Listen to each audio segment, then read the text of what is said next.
Hey, Greg here, part of Fellow. Got Scott behind the camera. We're going to do a quick video on steppers, and these are like a measuring token device, and you can get them from Muson Minis. You get them in a pack, and there's 3 steppers for large bases, 3 steppers for medium bases, 3 steppers for small bases, and they're basically each of the steppers is a 1-inch increment, and it allows you to measure a non-linear movement. So if you've got to snake around some stuff or whatever, I'm going to show you them in use down there. They're very handy. I know that 2017 Steamroller, there's still some messing around with. No, because it's a movement widget. You're allowed. Proxy You're bases allowed are it? the It's one. it's the proxy base. You can use as many tokens as you want to move.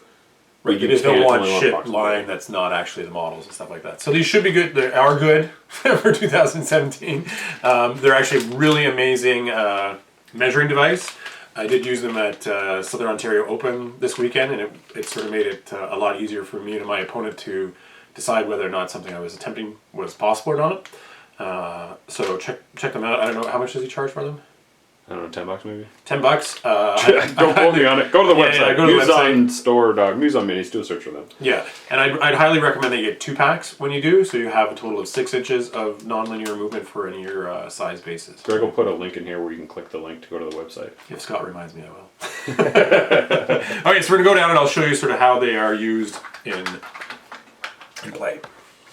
Okay, so we got this situation here. We got some Dirty Menites facing off against some beautifully pure Circle Player guy stuff. We got a Pure Blood, a Stalker, and Tanith. There's some Exemplar... Errants? No, Exemplar Knights or whatever they're called. I don't know. Sword dudes here. And there's a Templar in the back. And the Tanith player wants to get the Pure Blood to the Templar, but she doesn't want to have to trample with the Pure Blood. So we're going to say the Pure Blood's going to work for Ghostly, so he doesn't take any free strikes from his little buddies here. And I want to see if I can get around through this gap to the Templar. And I mean, if I do this, I can be like, yeah, no, man, that's totally possible. If I just go like this, I go 2, 4, 6, whatever, it's totally possible. But let's get these out, and I can show you how they're done. So, like I said, they're 1-inch steppers, and we can use them to move around like this. A neat thing that they have a little notch in there that I can kind of settle it into. So far I've used, and it's kind of good because look, I'm already having to adjust it a little bit. 3 inches there, 4. At this point I could just use a 3-inch widget or something like that because I'm no longer going around a model, but it's kind of good because in the sense that you can kind of like hold it on the model and you can twist it to the angle you want. And that's 6 inches, that's his speed, and then I can measure his melee range, and I can see, no, that's not possible. So say I wanted to try something else, and for the Stalker is going to try getting around here through the Knight's Exemplar. Say I'm okay with taking a couple free strikes from Weapon Masters to accomplish this, but I want to check and see if it's possible. So I'm going to go and do the same thing over here. Try not to bump the model. The plastic ones are lighter, they're easy to bump. So you can fit that in there just beautifully. It's just like, oh, that's amazing. We'll just pretend that killing this Templar or getting to this Templar and throwing him is like the most important thing in the world for this Tanith player. I don't think you're going to be doing any throwing. No, not at that range. Melee range. Might be able to melee. And I can do that and I can be like, nope, can't even accomplish that. So you can see just being able to do that is like, can resolve a lot of potential arguments or even just make it cleaner for you to sort of ascertain what you need to do. So maybe as the Circle Player, the Pure Blood needs to kill, or the Stalker needs to kill all these dudes, and then the Pure Blood just goes straight at him because he's definitely in if you can just go straight towards him.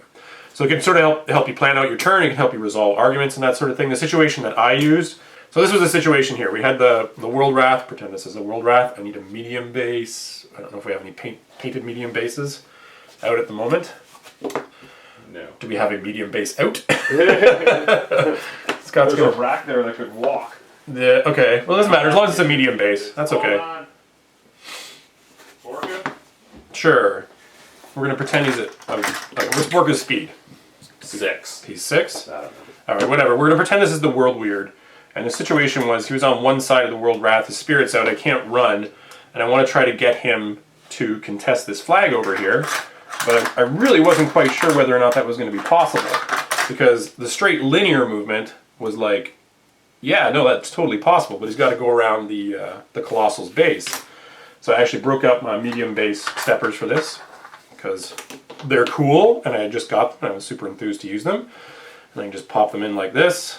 I was right. He is speed 6. Is he? He's a speedy little troll.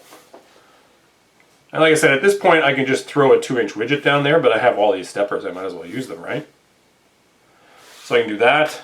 And then I can measure and I can see, even though a straight measurement looked like it was probably okay, you can see he's definitely out on the advance in this case. And in my case, I was luckier and I actually could make the advance. So they're just amazing in terms of like being able to do stuff like this. Like say there was a Warcaster back here that I wanted to try to melee, and I wasn't sure if I could make that movement. If I had a 2-inch melee, I certainly could. If I only had a 1, I would come up short. So super fantastic in that respect. And like I said, you can snake them multiple directions while you're doing it. They're very, very fantastic, very affordable. Okay, so those are the Muson Mini Steppers. They're a fantastic tool. I've already reorganized my token set to include them somewhere in my space, my little OCD spacing sort of thing. But they're a fantastic tool, and they're going to help you play a cleaner, more precise game, and it's going to help you plan out your turns. It's going to help you resolve any potential conflicts with your opponent in an amicable manner. So I'd highly recommend you get them and find a way to fit them into your token set, because they do take up a bit of space, but they're worth it.